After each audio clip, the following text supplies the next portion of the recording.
2, 1. Hello, everybody, and welcome to the Sandbox Saturday stream. I am Alex Flores, aka Kamisazi, joined here today by Artmort, who you may also know as Brian, who is from the Sandbox DAO. Welcome, Brian. I hope you are having a good Saturday. Fantastic Saturday. Thank you. Thank you. Just coming back from holiday, actually. So, oh, great. Okay. Well, maybe great. I hope it was a good holiday. It was, definitely. Yeah. Sometimes you don't always want to come back, or at least I don't. I want to say hi to everybody in the chat real quick. Welcome Old Gen Zero over on Twitch and ADJ. Hi, welcome everybody. We've got a little bit of a different stream today.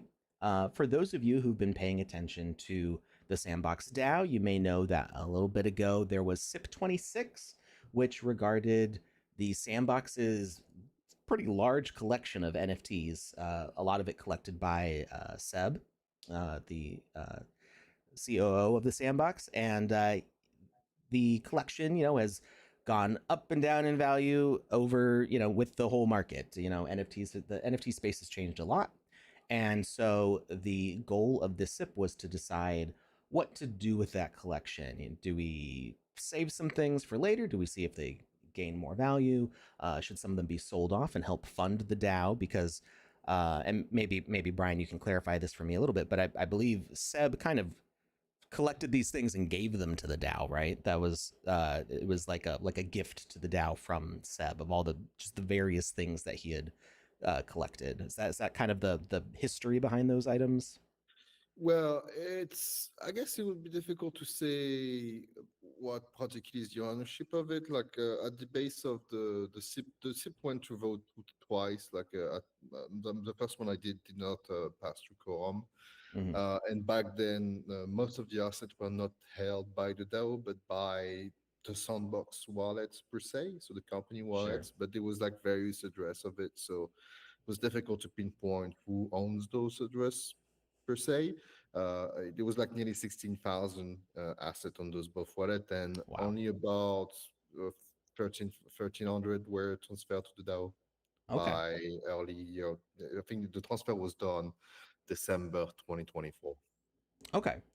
Yeah, I do know that the main Sandbox wallet, just in me working with Seb was usually, in charge of the main Sandbox wallet. So it was typical when you saw like the Sandbox acquired a Bored Ape. It's like, yeah, Seb did that. But there's certainly things that were airdropped or various other ways things got acquired. So there's all sorts of different things that have happened. Hey there, Web3 over on YouTube and Sergio Gonzalez over on Twitch. Welcome everybody. So today we're gonna take a look at the first quarter report that Brian's put together. This is the work that he has done for the past quarter. So it's been about three months that this document represents. It says from May to July of this year. So Brian was elected by the DAO to be responsible for how this collection is managed, whether the items get sold or not. So with that, I do want to say that we are doing a giveaway today. That hasn't changed, even though it's a little bit of a different format for this stream. So if you are on Twitch, YouTube, or Twitter, you can check out the forms link in the chat that I have put in there. And we're giving away Wizzy the Orange's Singed hat. So if you want to get an orange wizard hat for your avatar in the Sandbox, that is what that is for. We will run that giveaway in about an hour or so towards the end of the stream. And in the meantime, I would like to turn it over to Brian to kind of walk us through this document, and I will take a look. And real quick, where can people find this document? Is this going to be posted to the DAO, or is it already on the DAO forum? Yeah, it's try to share it as many places as possible. So it's both on the DAO Discord channels under my messages, and as well under the SIP discussion on the forum, and then I've also have it on highlights of my Twitter X account as well. Okay, great. Speaking of your X account, if you would like to follow up with Brian, here is the link to his Twitter. I'm dropping that in the chat. So he's on there, and I'm sure that he'd be happy to chat with you guys. I know that I've seen him pop up on the Discord and the forums a bunch of times to answer questions in great detail sometimes. So you can definitely check out what he's doing. All right. So what's up with this document? What are we looking at here? So yeah, it's a bit intense because it's I guess some sort of financial document, but we just try to keep Yeah. it as legible as possible. But a lot of the part of Web3, and I think working in an DAO is the aspect of transparency. And it was at heart like the proposition quite of a challenge because I'm handing to one individual. I'm not one individual. I have a team of we are a team of three, so I have Josephine, Louis, and Kim Despartes are working alongside me, mostly to do the reporting and some data management. And so, coming up in a decentralized organization asking for, I guess, almost a centralized access to a specific portfolio, as challenges with it, pitfalls, I guess, in terms of decentralization. And so the only way to counterbalance that is to provide full transparency in terms of the activity we do and why we do it. And this report aims toward that, is providing transparency toward the activities we've been doing so far. And even though a lot of them are visible on chain, just looking up at the OpenSea activity tab, uh, the reason why those decisions were made can remain a bit mysterious unless we explain them. So that's why I'm here today, is try to explain a bit why we make some decision over some others and what's the grand pillar of the strategy and just the overall horizon we're looking at. Yeah, we don't really get the opportunity to, in an OpenSea listing, explain why we're selling something, right? You just see that it's listed or that it's sold. You don't see all the decisions behind it. I do want to say to the chat, if you have any questions for Brian or me as we're going through this, feel free to shout them out. We If it seems like a question that is like really immediate, I might interrupt a little bit to ask the question. But otherwise, we'll try to keep some of the questions towards the end just to keep things moving along. Mm-hmm. And oh, thank you, Hodl. Hodl said that she followed you over on Twitter. Hodl's been a viewer of the stream, gosh, for 4 years now, at least, maybe five. Hodl's an OG here on the stream. Also, High Play Game for Fun and Ardox Obeys. Welcome everybody. All right, so we're looking at this table of contents here. We see key financial highlights, overview and analysis of the collection, liquidation, other fund generating operations. That sounds interesting. Challenges, implemented solutions, and next quarter strategic priorities. What can you tell us about these reminders here? We got missions and objectives. Yeah, the reminder are pretty much is the main pillar of the SIP proposition we've made. My first proposition in SIP 9 was more art centric because I specialize in art and trad art specifically. I was in charge of NFT at Sotheby's. I worked in auction houses, galleries, most and foundation, museums, stuff like that, and been in Web3 and crypto art for about 10 years now. And so it was at first a very art-centric proposition, and the reshape of the SIP 26 was more perhaps of a financial centric proposition with more focus on toward what can the DAO gains out of that proposition. And so the main selling point, well, to say it this way, is that every quarter we aim to generate $100,000 worth of ETH or in stable whatever, or just 100,000 worth of 100,000 worth of dollars that goes back to the DAO treasury, and this is happening every quarter. So that's our main, I would say, mini North Star metric is reaching out this 100K threshold on every quarter. And this includes just all the various type of transaction we can make. And I will go through all that because everybody thinks about just selling and buying, but there's also other ways. That's going to be one of the pages there. The other part of it is, there's mentioned to active management, just in the way that before us, this collection or this portfolio was not managed whatsoever. So there's been instances, for example, of airdrop missed, of claim not done, of just many things that would benefit having a day-to-day team dedicated to managing this portfolio.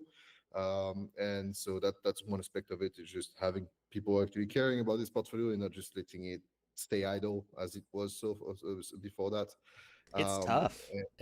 I know as a collector of many NFTs myself, mhm. there's been times where I went, oh, I didn't even know that I had this because I got airdropped this thing. It happened with like some ninja collection I had bought a single piece, just kind of like, oh, this looks kind of cool, and it was on sale. I'm like, sure, why not? And then they had airdropped me like $800 worth of their token. It wasn't 800 when it airdropped, but I found out like I was just looking through my wallet and I was like, what is what is this? Why is this so valuable? And it's when you are a part of hundreds of different collections, there's so many different things going on that it's easy to miss. And we'll literally see next slide. It was literally about 30K worth of liquidity just laying there that Oh, only needed anyone just to click some buttons. you're a third of the way there to your goal for the Pretty year. much, yeah. Which the collection itself, it's pretty hard to put a number on how much is a collection worth, because art does not only answer to mathematical formula and quantitative data. There's also some qualitative factor to factors in. But usually you think about the value of a collection whenever you try to sell it. The value of this collection was very much valid at the moment it was done, so by at the end of July of this year. But the collection is worth way over 2 million euros, I would say $2 million at least. Wow. And so, 100K, 400K over the year, it's not a huge target. It's pretty easily achievable. But that goes for say that one of the other objective of the SIP was also to reduce the size of the collection to a much more manageable number, to hopefully have the DAO actually autonomously manage that collection once some mandate is done. So the overall aim is to reduce those 1,300 assets to just 300, so that the DAO can more manage that, and raising the average value of asset from something that is at actually under zero point 0.5 to a 5 ETH sort of average value per asset, so that any decision that the DAO can make is actually meaningful in terms of value. And just the last one on that is that was at first perhaps one of the reasoning I had when people were asking me, well, why don't you just do it on a commission base? Why do you require a budget? Why don't you just sell whatever work and take the commission out of that?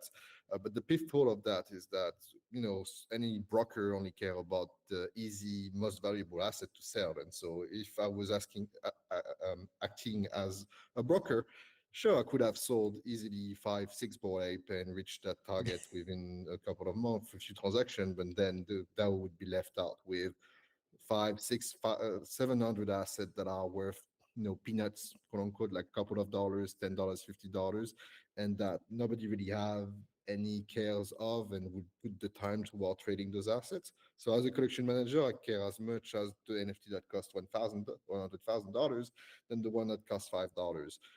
And so that's the benefit of having someone not just as acting as a broker, but as effectively a collection manager is supposed to do.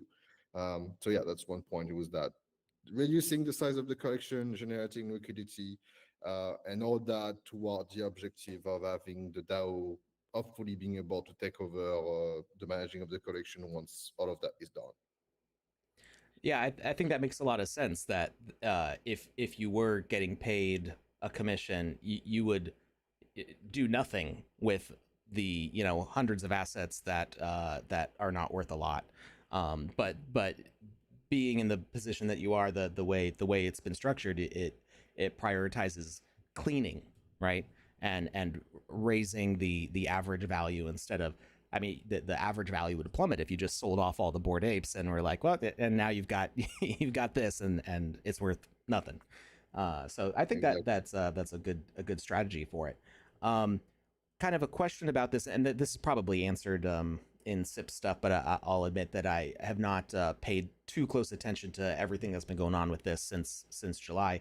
Um, so if you are kind of cleaning up all the little bits, and we've got all these higher value ones left, and you're looking to have the DAO be in possession of these high value assets still.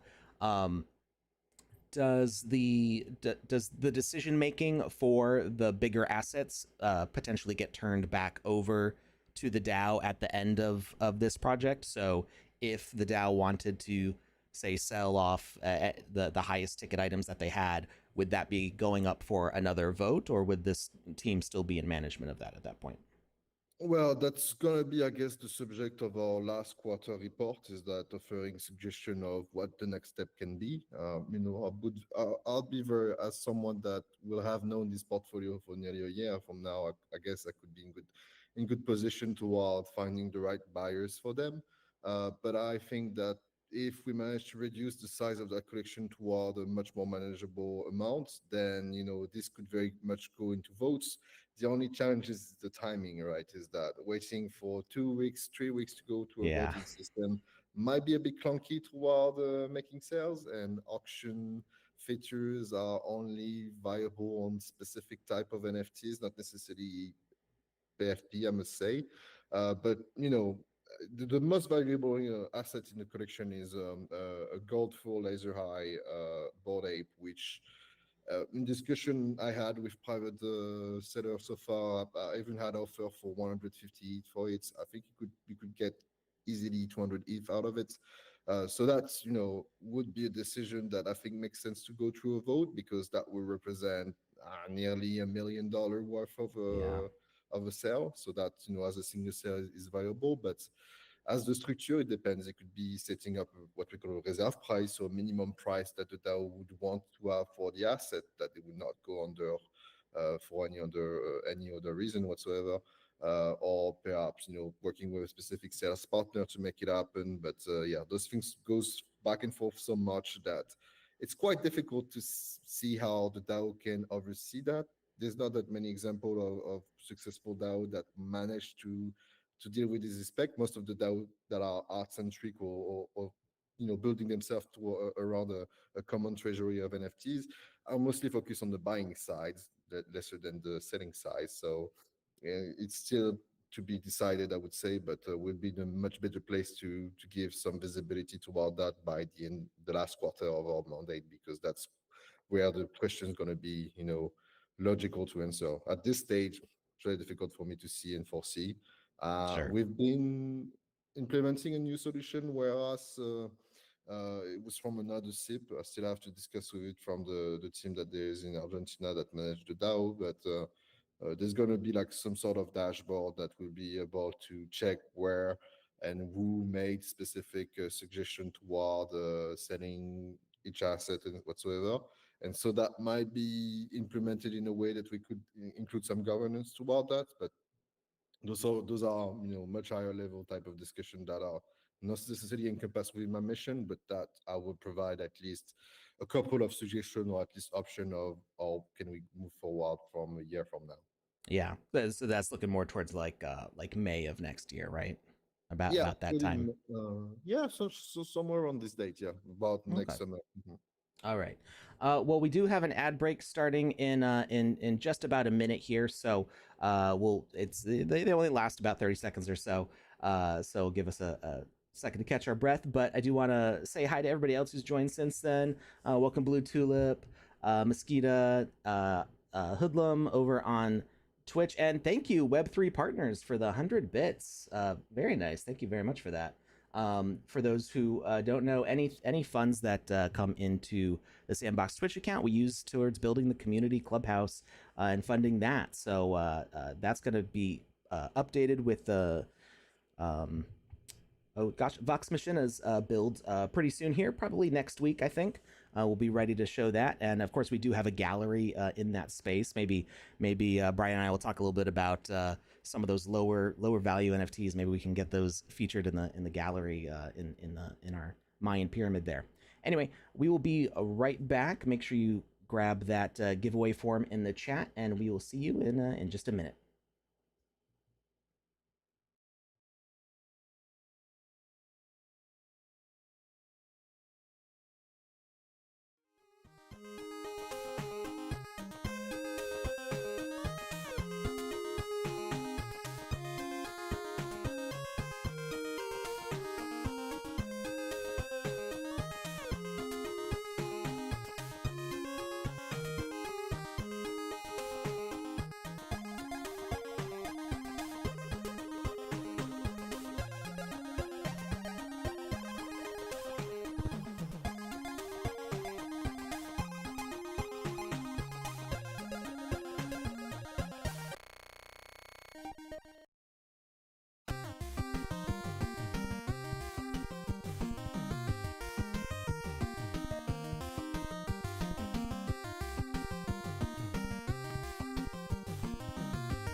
All right, thanks for hanging in there, everybody. We are back with Brian from the Sandbox DAO, talking about the NFT buying, selling, investing, all the stuff you're working on. So we've got a whole bunch of numbers here.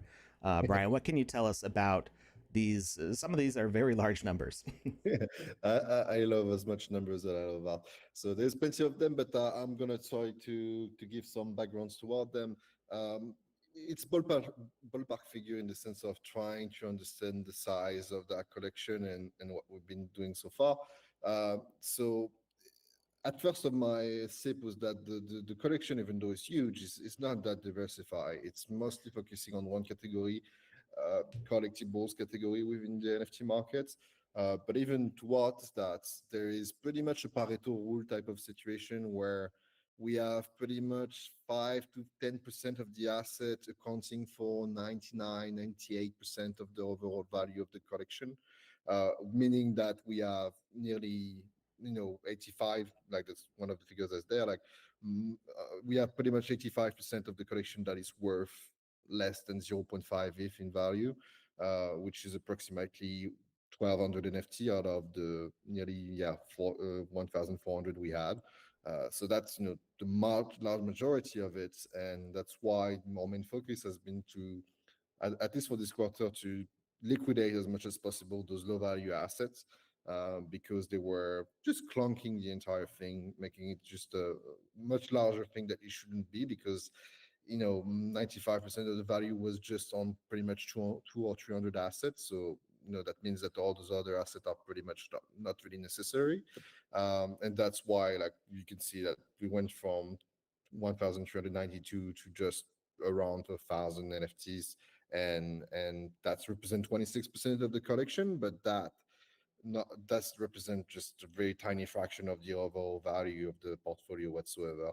Out of those 371 NFT that were sold, only 13 of them were worth more than zero point 0.5. And you might ask, well, why did you sold the one that was worth more than zero point 0.5? A lot of consideration goes into it. Mostly it's market opportunity. Whenever some of those things pumps, it's worth to liquidate. And we have on some collection, we have like 20, 40, 50 unit of the same collection. So even if it's collection that we believe in, I tend to rather want to keep exposure toward the rare one we have rather than the floor one, because that's where you take the most uptake in the market whenever the market goes up, really. So there's that. You can see that just on this the liquidated accumulated revenue. We pretty much reached the 100K threshold by week 6, week 5. We could have stopped there and be like, okay, we reached our 100K mark.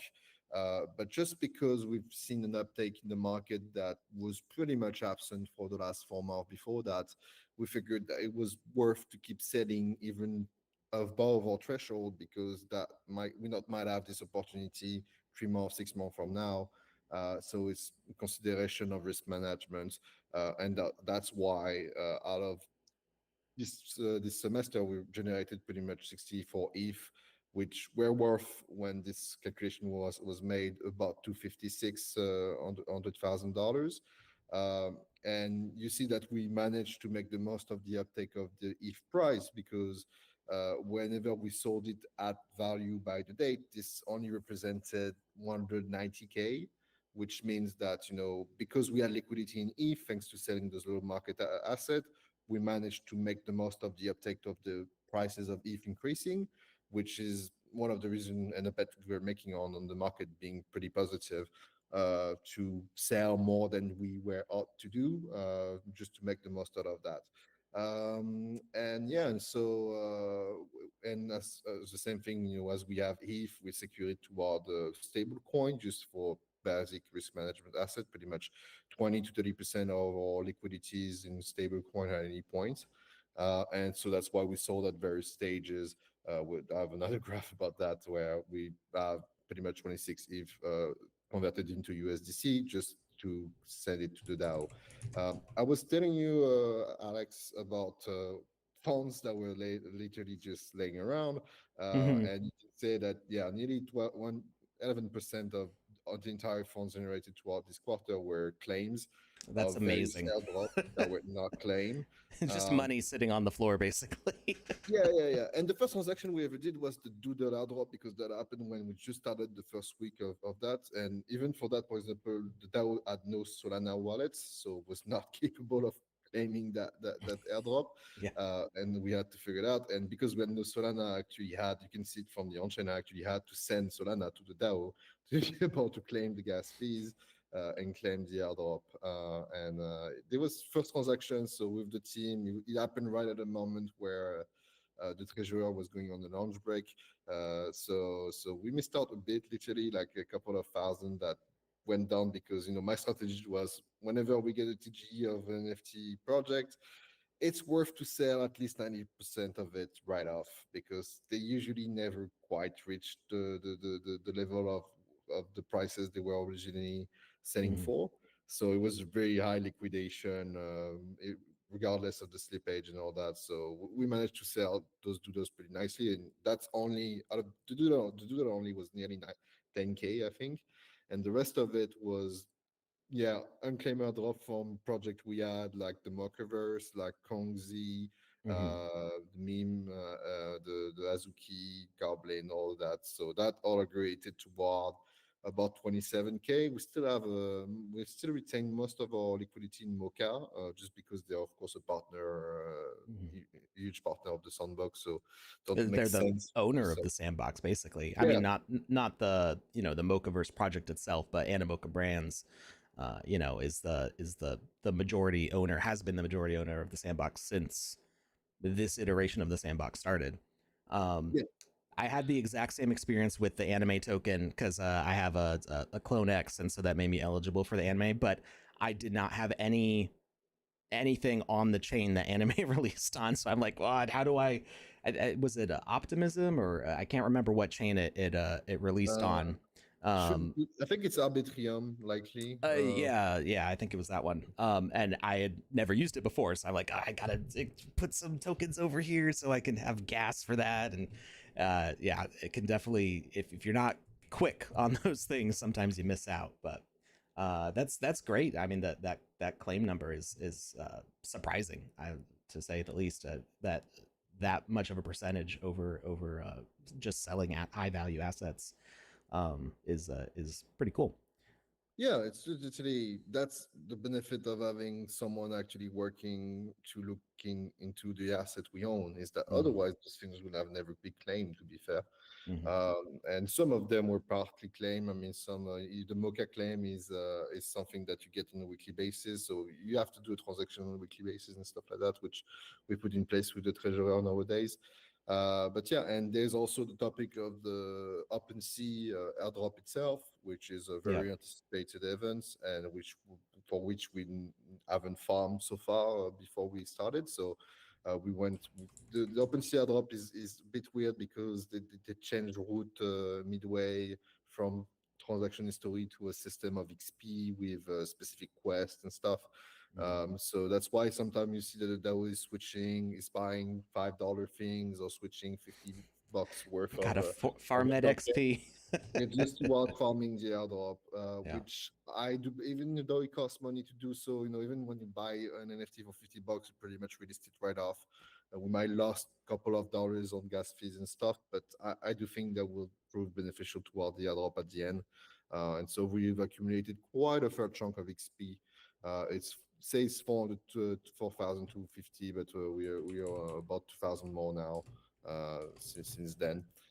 So yeah, that's just some of to show, for example, some of the things that are worth to have a team dedicated toward that. It just literally sometimes just picking up things that are laying around and, Mm-hmm. and that just ask for to be claimed. So that's one part, and all of them, some are even looking at which assets are concerned by that, understanding this various mechanism about this collection, like even like the Kong ecosystem at this banana token and not exchanging it and having a new airdrop. So I always have to look into these and understand the mechanism. For the Bored Ape, all those ape were claimed. I don't know by whom. I don't know where they went. I can say Mocha as well. Half of it was claimed before we took over them. So yeah, we didn't. If you make the calculation and be like, oh, well, this is where you should have as much for those specific NFT, just to that some of those were partly claimed before we took over that, not by the DAO, but likely by the previous owner, which if it's Seb or the company, I can't say. I have no visibility on that whatsoever. Hmm. Um, but yeah, I mean, and so we can maybe go to the next slide about the overview of the collection, just to have to so as everybody understand what type of asset does the DAO owns. There is, there's a few lines about just the objective. We've already went through that. The action we've put over toward identifying all that. The most interesting part is the little tabs we have right before it. The collection status as of July 31 to 2025. So we analyze as all the assets that was left after liquidating toward this quarter, and being able to identify how many assets were worth in between those brackets. Those brackets were taken both as in between WEF bids and floor value, because sometimes floor value can be very how do you call that? It doesn't means anything. Floor is pretty much the price where nobody wants to buy it for. Yeah. And so some collection have a 10 ETH floor, but there's no volume, so they are not really worth 10 ETH. So sometimes there's WEF, sometimes it's for bid, sometimes it's other mix in between with ways of it. But we can pretty much say that there's about 31 assets that are worth more than 10 ETH, and this can be a huge bracket. I mean, some of them are worth just about 10 ETH, some of them are worth 200 ETH. It really depends. There's a very large disparity on that asset, but those are the ones we want to keep, right? These are the ones that make sense to be voted on whenever there would be a transaction to be done a year So, from question now. on this. We see two columns here. We see total value and adjusted estimate. So, total Yeah. values, that's the floor price that you were speaking of, right? No, the floor price would be a little bit higher than that. WEF Oh, okay. price is the outgoing offer there is. So if we click a button, we get that much money. That's Sure. ongoing offer on that. And my adjusted estimate value is either accounting for floor price or when there is outliner assets, specific offer I had on those assets. For example, in this one, on the more than 10 if, it jumps out from 387 to 549, because at the moment on our rarest board ape we have a 50 ETH offer on it, but I Hmm. know that we can easily get a buyer for 150. Right. So, it's worth 3 times as much as that in reality. We could click a button and get 50 for sure in a minute, but Right. we can take a bit more time and get Yeah. 150 out of it. It So sounds like that, it's probably worth waiting. yeah. It's not about waiting, it's just finding the right buyer. And for those type of assets, to be fair, these days, a lot of it goes through brokers to private deals to finding the right type of people that can actually put that kind of money on the table for this type of things these days.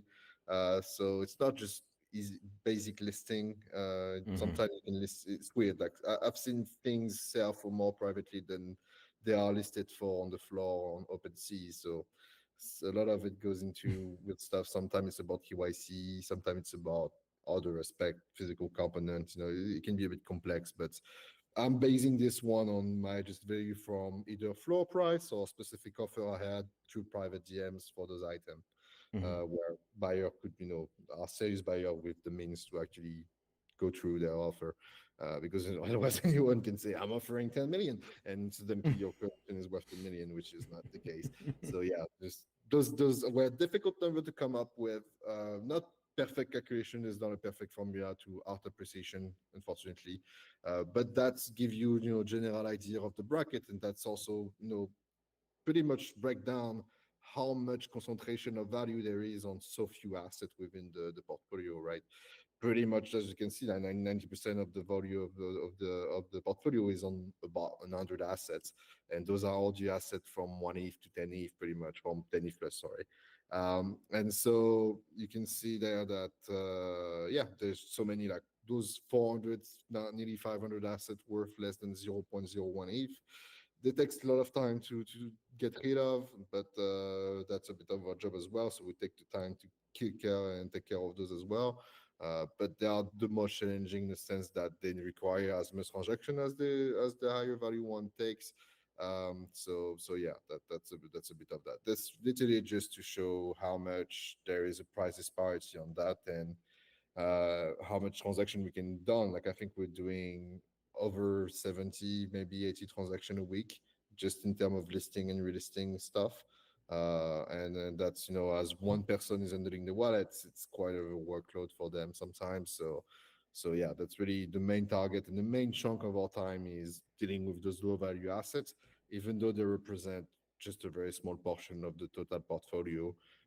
And again, going to that a broker wouldn't care about the 600 assets worth virtually nothing. They would only care about the high value ones. So this is also in terms of just being able to sweep for the DAO before that they don't want to deal with. Like imagine having to vote for selling something that is worth 0.01 if that would be crazy ludicrous. Yeah. So that's a bit like of that thinking of, even though some collection might be keen and close to the heart of some people. I had sometimes people say, "Oh, why didn't get my offer for $25? You sold it for 24." I'm like, it's 20. What's $1? Like the difference is like, even if I accept your offer, I would take much in gas fees. Sometimes a lot of them are not even worth the gas fees to be sold. So that's also one of the aspect of it, is tracking gas fees to figure it out when we can sell those assets without literally using money. So yeah, there's that. But some collection are very keen to some people as well. It's not a matter of value. The quality of it is not reflected by the value necessarily, but sometimes when you're dealing with so many assets, you gotta have to make some quick decision here and there, and be able to pull the plug at some point, and click the button to get rid of it. So sometime, if you look in the details, I'm sure we missed out on 10, 20% here from here, but when it's on about five, three, $10, I usually consider that it's not too much of a problem. The main objective is really to get rid of those assets, so we get a collection of mostly blue chip assets that are much more easier for DAOs to manage on their own. Yeah, and especially with those lower end assets, if you were to put them towards a vote, the value would be completely different by the time the vote is done, because because of the fluctuations in the price of ETH or the other tokens, um, and the expectation of the floor price of those individual projects over the course of a week can change drastically. And if you're going through multiple weeks for a vote, and you agree, okay, yes, we'll sell it for this much, well, the value totally changed by the time the vote is done. So I think it makes way more sense to do it with the high value items where it makes a bigger difference, than the low ones, which may swing in value from 1 cent to $50 over the course of a month. You never know. So definitely Especially change. depends on also what you track. Do you track the ETH value or the dollar value of that ETH value? That's all those data are shown in dollars, because I think it's a much more, you know, a reference point, interesting reference point than the ETH value that was paid for. A lot of those assets, to be fair, were bought for ludicrous amounts. Like there is, for example, the most expensive Wonder Woman ever bought was bought by the Sandbox for 200 ETH. If we were to sell it for 5 ETH this day, I would consider that a great deal, honestly. Even though it's a 195 ETH lost, there's really no way that we can attain this value in ETH. And even in comparable dollars, this is like $1 million paid assets. So this is something that goes into the thinking as well. Some of those assets are done about 95, 99% of the value they were bought for. But that's not really a problem for the DAO, because the DAO got them for free. But Sure. it's difficult, even for me, even I didn't bought them, to pull the trigger on selling something at a 95% loss. Yeah. Even though in the broader scheme of things, it's still a good price for what it is at the moment. So yeah, you'll see that some of those things we try to refrain, but at some point, some of those stuff were bought for prices that they shouldn't have been bought for, to be fair. And I cannot do anything about that. There's no way we can make up for those losses. So I sometimes you think gotta. anybody who was in NFTs 3 years ago has has those had similar PTSD is experiences. for sure. No, but um, yeah, on some of those, there's few cases like that where I'm like, well, I'm not gonna sell it for a 95% loss. So even though it would be worth to get it rid of it, it's just too difficult to justify. So we did it at times. At the moment we have a Moonbird. Moonbird has been pumping very well for the last month or so, going from zero point 0.4 to like nearly a 3 ETH floor price. wow. And so we have the rarest Moonbird of the entire collection that was paid something about 400 ETH for it. So I don't want to sell it at the moment. But then we have another one that was paid 65 ETH, something like that, and it's currently listed for about 6.5 ETH, just because it's still a good deal, even though it's nearly 10 times less than it was bought for. Hmm. It is trying to making the most of an uptake on the market for this specific collection that has been going through very difficult time. Yeah. And even it's a 90% loss, I don't consider that as a bad deal, to be fair. It still is the price of it at the current markets, and that is worth to get rid of one of them, because we don't need three moonbirds. We can only keep one of the rarest one. And if that goes to the moon, who knows? Then we'll have one of the rarest one that we can make an uptake on and perhaps turn a profit of 1 year, 2 year, 5 years, 10 years from now. Who knows? Up to the So, Dow side, but yeah, some of the uh, decisions sometimes can seem weird. not Jackie Chan has a suggestion of burn the NFTs. It'll make the other ones more valuable. I can see that making sense in some collections. Although if we own two Moonbirds and the lower one is worth 5 ETH, I'm not sure that that burning it would make enough of an increase in for the other one. Yeah, unfortunately, scarcity is not really a mechanism of value of art. Everybody do think so, but there's 10,000 moonbirds, something like that, perhaps more. I don't know it by art, the supply, so it Yeah, doesn't really make a difference. most of those collections are some usually around Yeah, 10,000. So but there is, the DAO is owner of sometimes too much of is the biggest holder of some specific collection, mostly low value collection, to be fair, mhm. from French artists in specific local scene that perhaps Seb was very into. And then, yes, perhaps if we were to burn all of them, that would increase in value the people that have those NFT, but not us. Right, So yeah, any you burning burn all cost but one. as well. So that's if you were to burn 100 NFT, that would cost you, I don't know, about 10K perhaps, depending on the cost of gas. Sometimes the gas fees I've seen around 20 bucks gas fees this day. So for NFT transfer, so to burn address, do that 200 times, 20 bucks 200 times. That's Yeah, starting to make it a could. lot of money, much more than the profit you're making. So Yeah. so so yeah. But this for some of the asset we thought about it. To be fair, there's some of the asset we own, some of those collections haven't seen a sale in 3 years. So there's no way we can sell those, and we have 100 of them. And so that's why we decided to create this good transition toward the next no, toward the next chart, or this next slide. But we created what sort of a vault, just first for the sake of security. We're setting off, as I said, about 70 assets on a weekly basis, and it would sucks, to be Hmm. fair, to get drained or to sign a malicious transaction and lost our 1 million euro board ape for the sake of selling something for $5. So we decided to make a vault. Pretty much, the title of the collection on OpenSea is the Sandbox DAO Blue Chip Collection, Hmm. and you'll find them the rarest assets. And there's a little bit of a graph here with that shows how much things there is in it. 33 Yuga Lab assets, that accounts for kennels, other deeds, and Bored. And then you have a few other World of Woman, Moonbells, Cool Cats, Cyberkong, Nouns, Doodle, Xcopy, few other artists I think that are interesting to hold of. But yeah, so this securitizes those assets from a wallet that has a lot of transaction to do. And it also shows perhaps the kind of asset we want to retain mid to long term. I'm still open to offer on those assets at times, because everything has a price, and if anyone makes me an offer that I don't think we can refuse, even if it's within the blue chip collection, it's worth to entertain at least, or to note somewhere for future decision for the DAO. But there's at least now a sort of a secure vault that you have the address here, and you can check out from your own. We send a bunch new asset within this month as well.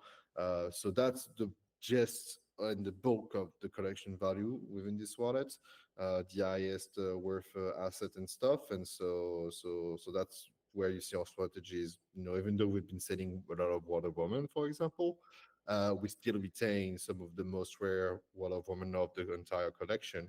We're just deciding that it's worth to be exposed on the rare one than on the floor one, to be fair. Mm-hmm. So just a matter of strategy and decision making here.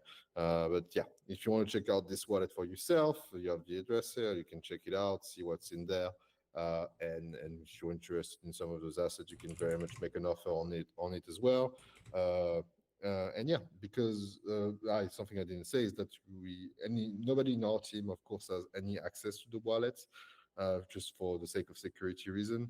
Mm-hmm. Because if we had access, I could send to my own whatever stuff, Right. and Yeah. It's that's yeah. on my It's a wallet. security issue. You see where it could go wrong. But the thing is that it makes everything more difficult and clunky and administrative. We have to set up this entire dashboard and system of decision making that we can, transfer to a treasurer that had access to the wallet that lives on another continent, 6,000 miles from where I live. So that has its fair share of challenge within it as well. And so yeah, that's something for sure that needed to have a structure. And so a lot of the job we did for this first quarter was setting up this structure, so we could sell and buy order without actually having any access to the wallet. Mm-hmm. So yeah, that was a challenge, but there is a bit of that on later on the presentation about the challenges.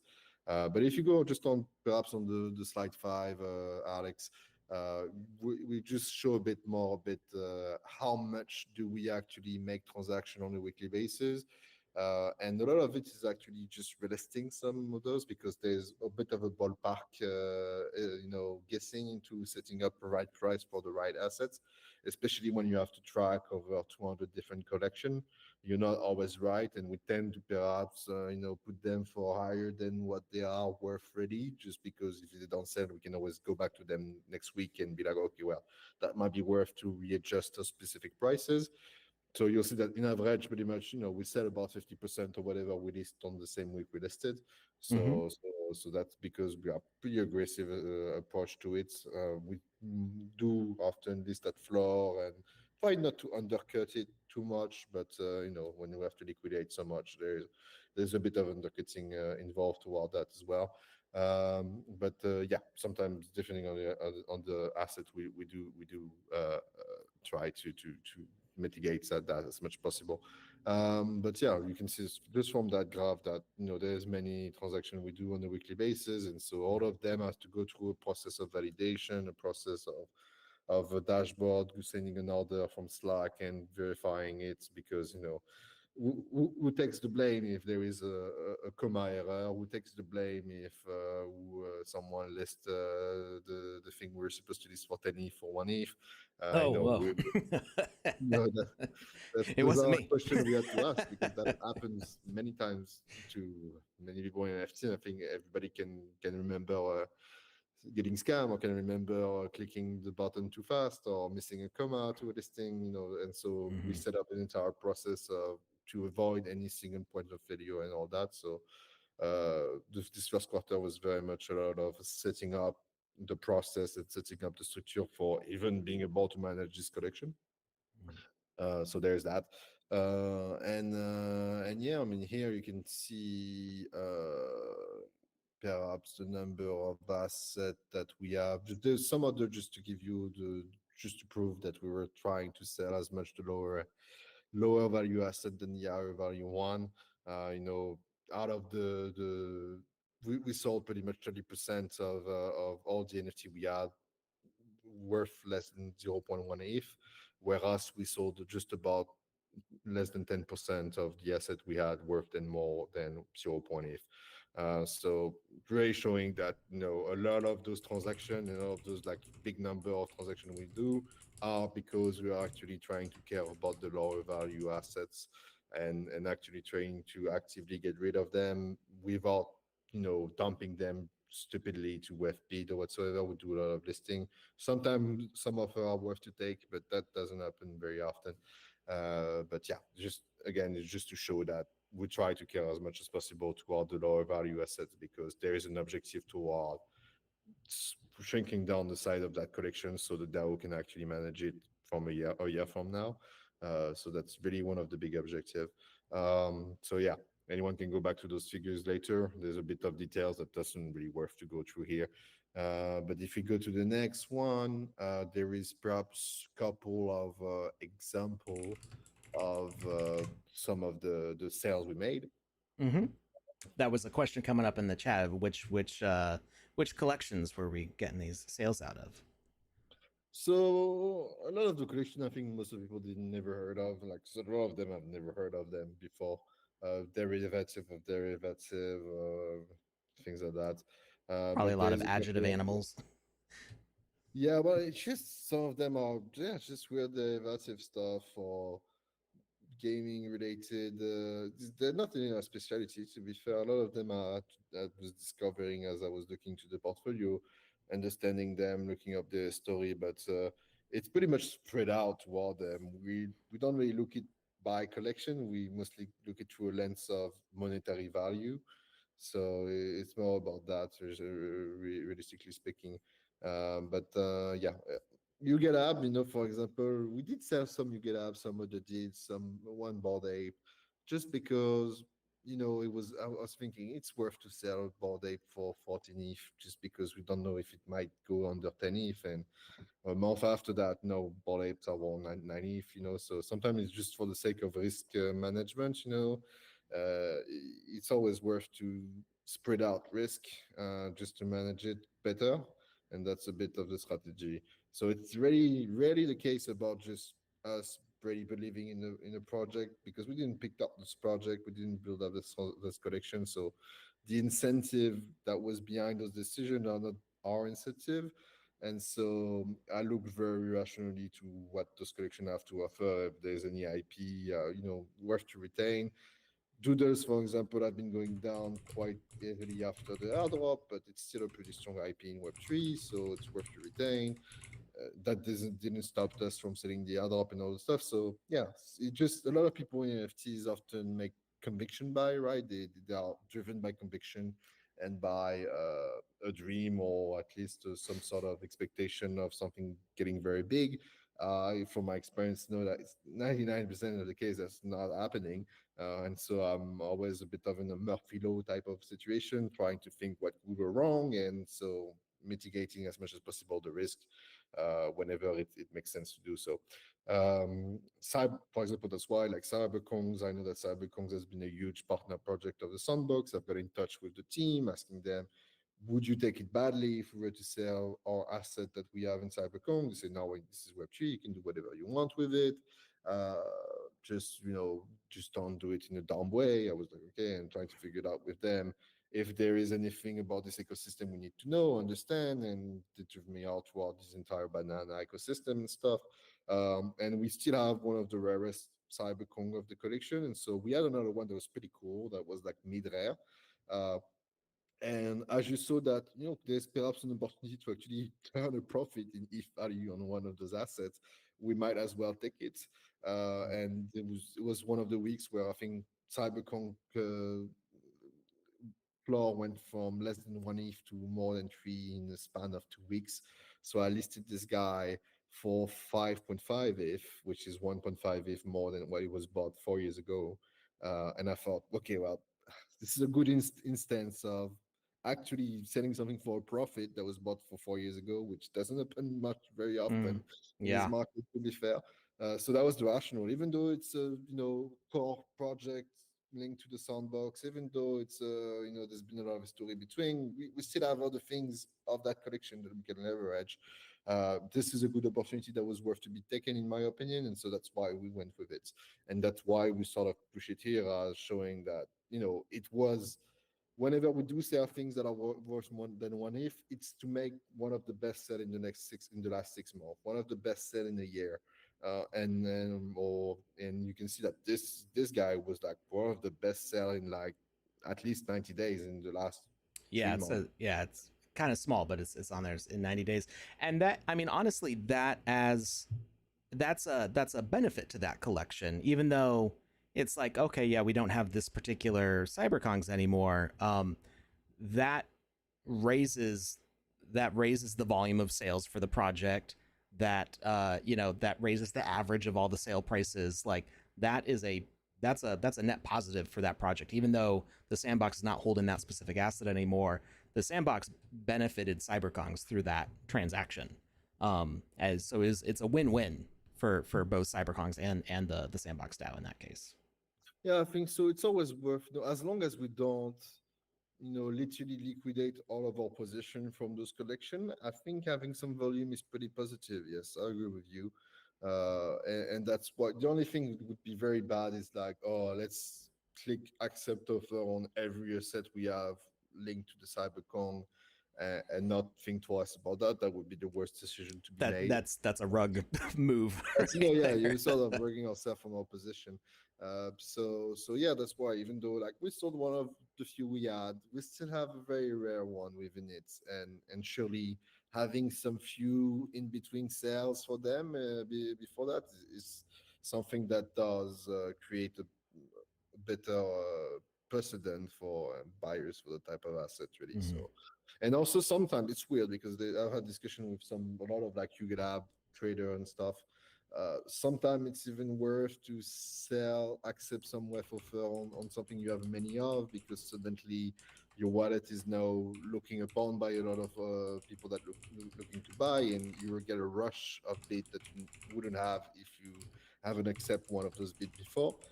So sometimes there's some counterintuitive strategy to be made, which I understand is about just getting some attention toward the wallet, so that people knows that it exists and that they can reach out to me or someone at the DAO to manage that. But yeah, some of those examples, even the Mocha verse, at first I was like, okay, well, we do have link with Mocha, but we made one of those best sell in nearly 2 years, so I was like pretty okay with that as well. I did think about that later. I was like, oh, well, maybe it's still worth to keep a lot of the position. We haven't sold any Mocha so far from then, neither the token or the NFT. And that's But that's a common rarity too. Looking at the rarity numbers, yeah, that's not even like a super rare one. So cool. yeah, it was a bit of an odd sell there. I think because some people expected to get the token of it, but most of it was like 99% of it was taken over, but the algorithm shows that it was not. So some people tried to game that. But yeah, there was like some good sales as well. Same for the World of Woman. It's a rare one. We have a lot of them. It was the best sell in nearly 6 months. That was what it was. So still a good sales to be made, regardless of that. And then we'll just go flash throughout the rest because we don't have that many time left. Yeah. But just other fund generation, couple of example going back to just all those airdrops I was talking about. So you can see that, just to show that selling at TG is usually a pretty good strategy because it rarely goes more than that. Every time there's a little dollar signs, that's whenever we sold. You can see the breakdown of how many tokens we actually have from those various collection, how much we kept, etc., etc. A bit of just an explanation of what the OpenSea voyages are, and we can literally go to the next slide on the F1. That's all the time we sold ETH for USDC, just for the sake of treasury management, not being overly exposed to ETH at 100%. Sure. But as I sold, keeping 20, 30, 40% of our treasury within USDC, just for the sake that because we promised an amount on USDC as well. So it's worth to keep those USDC as the payout for the DAO as well. And you see that we sold here and there, and then we've seen a spike at pretty diversified time. But whenever we see an uptake, then we decide to sell a bit more than what usually we do. Even though if kept on going up, so Yeah. technically speaking, it was perhaps a better decision to hold off to those assets and sell it, for 3 2 months after that. But from a portfolio management standpoint, it was a risky bet. Nothing was telling us that if we go still go up or manage to go past those value. And that's why we overshooted our liquidation objective, because even though we sold those if for less than what they're actually worth now, we still have a large majority of our liquidity in ETH. So we did manage to make the most of the uptake on ETH by holding it over. And so at the moment we have nearly, I don't know, 250K in ETH. So that didn't really impact much our objective. And then even we have to do that with ETH, but we have to do it with other assets we have. And in that regard, we didn't make too much of a bad job with just setting up stop limits here and there with the treasurer and managing to at least even make the most of local spike whenever that happened on a weekly basis. And then after that, there is just a bit of a breakdown of the challenges we had to go through. Some of them I mentioned. The fact that we have an operational bottleneck with one guy managing the wallet, us sending them order, and they live in Argentina. There's the time difference and all that going into this. So at the early stage, was nearly a 72 hours delay between the moment we made a decision on a price and the moment the things were listed. So in 72 hours, a lot get changed in It's the 72 market. minutes. A lot can change. Yeah, literally. So we try to make a system so there was at least some level of him being able to make decision, especially with just setting up at least an acceptable threshold of diversion, about 5%, 20% of the price we listed, depending on the value of the assets. Sometimes some limit gas fees and other things like that. All of that help tremendously toward being able to reduce the time of that with prioritizing some transaction over some others, depending on the nature, depending on the recurrence of them and all that. So now we're you know August was a bit difficult because vacation and holidays, but now every time we do set up or orders, the most urgent one are being dealt with in the same day, which is a great advancement from what it was at the start. So yeah, there's this aspect. There's also the tech aspect. We're using Fireblocks, which is a pretty secure system, but most of those platforms where you can get the airdrop and just most of the Web3 NFT platform don't really support Fireblocks very well. So that often leads to clunky system and me being literally on call with the treasurer trying to figure it out. Why can't we connect? Why can we sell this thing or what's going on? And it's often finding clunky solution to clunky problems. Um, Also some things that we're counting on that was discontinued with OpenSea 2.0 coming up. The deal feature was very much difficult to deal with the desperation of, because now we cannot sell as a perk several assets at once, which limit the possibility of private sales. One of the other things that limit those possibility of private sale was that I was asked to require KYC from anyone that wanted to buy privately assets from the DAO, which whenever I asked, sort of make a survey about that with the different people I was talking of, 95% of them do not want to do a KYC to sell to Mhm. sell or buy an NFT. So that was definitely a bit of a limitation for that. As well as just even the fact that we were the first to ever contractualize anything properly with the DAO, with contract with between me and my team and between us and the DAO. And so we had bunch of back and forth with the legal team of the DAO in that regard, trying to have a framework that is, uh, somewhat, defined. Because when you're dealing with art transaction, we're very scrutinized about money laundering in Europe, Yeah. and we're literally getting paid in crypto from the Cayman Island, which anyone would raise that as a red flag, which I would understand perfectly. Uh, I've Hmm. had even literally huge trouble even getting a bank willing to accept that as a payment. So there was a bit of that was also a matter of challenges for us. Other things just are typical, market volatility, hidden cost, us getting, uh, having malicious airdrop and other things, social engineering stuff that would lead us to potential disaster and stuff like that. And the rest of it was also things we didn't necessarily account of, which was like in company politics. I think we have plenty of news in that regard at the Sandbox recently, in the sense that some of this collection are considered to be strategic, but also why were they donated to us if we cannot do as we please with them. Right. There's a bit of the even the Mocha is like at first I was like with the Mocha team, I was like, yeah, but we are the main investor. I'm like, yeah, but I didn't decide to give what those identity to what are the you DAO. supposed to do with it once you have it? Right. So I'm like, fair game, you guys. Yeah. Understand you have the link, but the DAO is not the company. They are two different entity, and I'm Right. not working for the Sandbox. I'm not working for Animoca brand. I'm working for the DAO community, and those are the Correct. only people I gotta be accounted for. So I'm willing to understand your sentiment and the politics that goes into it, but I sort of tend to tell them genuinely that I don't really have any obligation to comply with them whatsoever. So sometimes, yeah, it's a bit of a challenge. I have to navigate through that with Sebastian as well. Some artists that I was like, well, we got 70 artwork of that guy. Let's sell a bunch of them. It was like, yeah, but I'm planning an exhibition with him in my gallery. And I'm like, oh, okay. Why did you give it to us then? That's always the same question.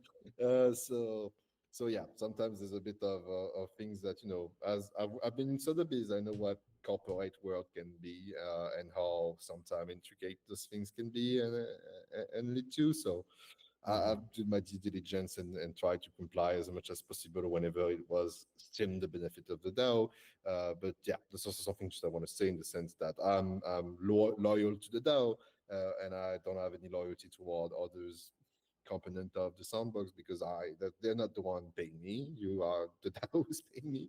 Hmm. So there's just a matter of loyalty sometimes. Those frontières can be a bit blurry, and so we had to face that as well a bit head on. Um, and just the rest of it was just, yeah, we want to reduce it to 200 assets, but we literally have hundreds of assets that are totally liquid. Hmm. So it's what do we do with them? Maybe some airdrop, maybe some giveaway. We'll see. That's a bit for later date as well. Yeah. But yeah, there's all this question about that question mark, and yeah, and I've went a bit through that as well. We tried to advance solution toward those different problem here and there, and yeah, and so just to finish up and perhaps get a bit of the question if we have time, you'll see that we're mostly talking about liquidation here. Hmm. One of the parts as well is setting up other things. One thing is acquisition, so actually buying art just for the sake of diversifying the collection toward different category of the market of NFTs for once. And also because I think it's an argument I made in the SIP. Owning a pretty valuable corporate collection can also attract creator on the Sandbox. Can also tells a lot about the community and forecast a positive sentiment toward building something meaningful. And some of the artists we mentioned before during of the call here, but Marie Manmaraka, for example, a great voxel artist that, despite her reputation within voxel, never really have done anything with the Sandbox so far, which I think it's a shame in a way. So I think I've it's talked to worth. her about it a little bit before, but it is her style is so detailed and tiny, that it the scope of what she would work on struggles a little bit to match up with the sandbox technically. But Definitely, I yeah. would And love to see her I'm work in not the saying sandbox. commissioning them to do something in the Sandbox, but something Hmm. that represent the spirit of the community at least, and perhaps reference the Sandbox in a way that Yeah, would still be on their own art under our own rule, would without love to see it. trying to make our life difficult whatsoever. But just commissioning artists like that I think makes sense to involve from an aesthetic point of view. We want to make a collection that talks about metaverse, architecture, voxel aesthetic, that explore those notions and can be something that the community can be proud of. As much as we can be proud of owning 20 board apes, having a collection that makes sense and I think say something about this community is much more important in that regard. So we're gonna have a part of this time budget toward acquisition as well. Sometimes it's about just long-term acquisition. Sometimes it's mid-term acquisition, looking up to sell them back within a year or even within a few weeks. Really depends on the type of artist we're looking at. But some of those commission, at least, will out of the things we want to be able to hold long term. And yeah, I mean, and the rest of it is also no, we have a liquidity of nearly 300K of liquidity on hand. Do we stack him? Do we stack it at some point? Do we, perhaps we can even use it to have it on liquidity on some loaning platform as well and get 10-50% API over a year. Those are more financial treasury management type of question. We did have But a suggestion from Romario Raven in the chat. Said if you have 32 ETH, you can become a validator for Ethereum, which is yeah, an interesting that's thought. exactly. There's so many things and this is, to be fair, far from a speciality in that regard. Is a lot of it has to be done with the treasurer decision and the setup of how the DAO is made. I specify and know how to sell and buy artwork or to identify artists at early stage with potential. As much as I have quite, I'm more of an artistical interest for blockchain art and all the developing aspect you can do creatively. But I'm not a good dev. I'm not an artist myself. I'm not a trader. I don't know. A lot of the subjects are far beyond my scope and the things I necessarily anticipated toward, but I think they are important to mention and account for. And if anyone want to make a suggestion through the forum toward those treasury as well, they're welcome to do so. E-validator, to be honest, I haven't thought about it. It's a good suggestion. Those are the things I would have never thought on my own. So we're always looking up for suggestions in that regard. We have those funds. We generated it throughout selling low value assets, and I think if we can make this treasury work for on its own as well, it's a good aspect. So far, the DAO, if you look at the DAO treasury, it just stands sitting idle. To be fair, it's not actively managed as well.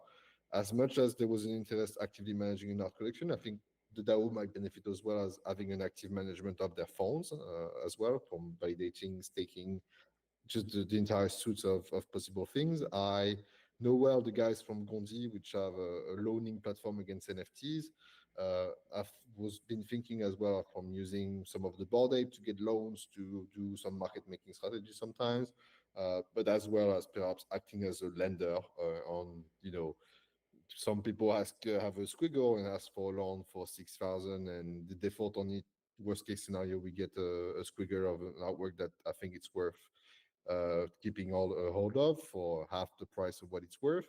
Or the best case scenario, they pay back their loan and we get a 15% API on over a 3-month period. So there's many aspects to it. It's less of my specialty. It's something that we are mostly going to be our priority for this quarter. Acquisition is going to be treasury management and acquisition for a lot part of it, as well as continuing on liquidation and stuff. But yeah, that's going to be, at least for what to expect for the next couple of months, going to be that. Yeah. Cool. All right. Well, we have an ad starting about 5 minutes. You think we can get through this next page in 5 minutes? I'm all done. Like maybe we'll okay. The rest of I was still looking at the last page. is a thank you notes, I believe. You might be a bit behind, yeah, but yeah, there's okay. just a few. It's mostly just recurring things of what I've said just before. So okay, all right. Well, I do want to reiterate that I'll snooze the ad so we can just finish off the stream without another ad running. So we'll remind everybody that this whole document, you'll be able to find this on the Sandbox DAO forum. I believe you said you posted it to your Twitter as well. Yeah, if you check out my highlights tab on Twitter, you'll find it. I can also pin it back. Okay. Well, I will. I've shared your Twitter in the chat again, so everybody can follow you there, and they can find everything in your highlights here that we've been talking about. This meme's been super popular lately. Here we go. It's not too far down. August 2nd. That was my birthday when you posted that. So yeah, everything you want to know is in here. And like I said before, if you follow Brian over on Twitter, you'll be able to chat him up about that. You can also find him on the DAO forum. And please bring your suggestions for what can be done with this to the DAO forum. Obviously looking for ideas on how these creative solutions to all of this stuff. It sounds like it's been a really good first quarter. Sounds like not only were goals hit, but it sounds like more than hit a bunch of the metrics you're looking for. So I will leave off with our giveaway. We got to run that giveaway real fast. If you did not enter the giveaway, I'm going to put the link in the chat real quick here. You've got like about a minute to fill out this form before I close it up. Congratulations to Play Game for Fun for hitting your 100 stream streak on this stream. They have not missed a show on our Twitch channel for 100 shows. That's between me, Panda, Lucas, everybody else who's streamed on this Twitch channel. That is craziness. I think Panda has something special in mind for you, but you'll need to talk to her about that. I will share the screenshot with her as proof that you have reached your 100 streams. Play Game for Fun. Once again, thank you, Brian, for joining us today. We play games a lot on this show, and this is definitely not a game. This is not a game show. So change of pace, but a lot of this stuff was really super interesting, especially for me as an artist and a collector, and just being involved in the community. There was a lot of fascinating information in this. So please, if you have time, check out this document that Brian and the team put together, and we hope to hear from all of you on that. So let's see this giveaway form. Let's figure out who our winner is. We have 18 entries. We're gonna run our random number generator and see who just won themselves an orange hat. And the number rolled was 12. Let's see who 12 is. This name looks familiar, but I don't think that they have won one of these orange hats before. Let me double check real quick, because that is our requirement. This is how we keep the unique ownership of these items. You've probably not watched our show too much, Brian. So the way we've been doing it for years now is you can only win one of these things. So people hold on to them. They don't want to sell them because they only have one. They can only get one. They are stream exclusive, pretty much. These ones are stream exclusive. They never go for sale. I make them. I never sell them. And let's see. Yeah, but even as I said, we had so many pretty cool stuff that are just not really worth to be sold or would be taking so much long. So I've been trying to figure out as well how we can perhaps do giveaway, or we can use them as incentive for something in the community. Mm-hmm. There's layers of validation before anything like that happen. True. But yeah, any help in that regard is appreciated as well. Sure. Okay, well, it turns out that this person has already won this orange hat. So I got to re-roll. So let me hit re-roll real quick here. All right, that was a 17. Let's see who that is. This name's not familiar to me, so maybe this is a new winner. They do have a lot of Sandbox stuff. They do not have an orange hat. So congratulations to Harry Spidey over on Twitch. You just won yourself. We see the orange's singed hat. I will be airdropping that to you after the stream here. All right. Well, that's it for our show today. I'm gonna go see who we can raid in the after show section. So while y'all are bouncing around to some music, we're gonna find somebody else who's streaming. Thank you again, Brian. I hope you have a great rest of your weekend, and that getting back to work after your holiday isn't too rough. But it seems like you're doing a good job here. Want to thank you for all the hard work you're doing for the DAO community, and maybe we'll have you back on sometime. This is fun. Yeah, perhaps next quarter.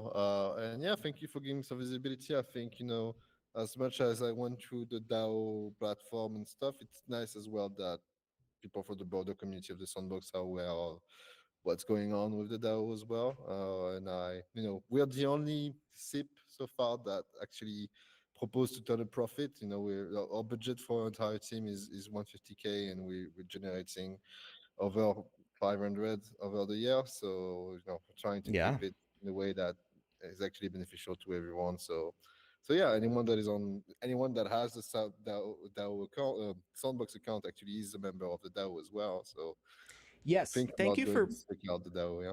Thank you for mentioning that. Somebody asked on the chat, and I responded to them in the chat, but I didn't say it out loud. They asked how they can join the DAO.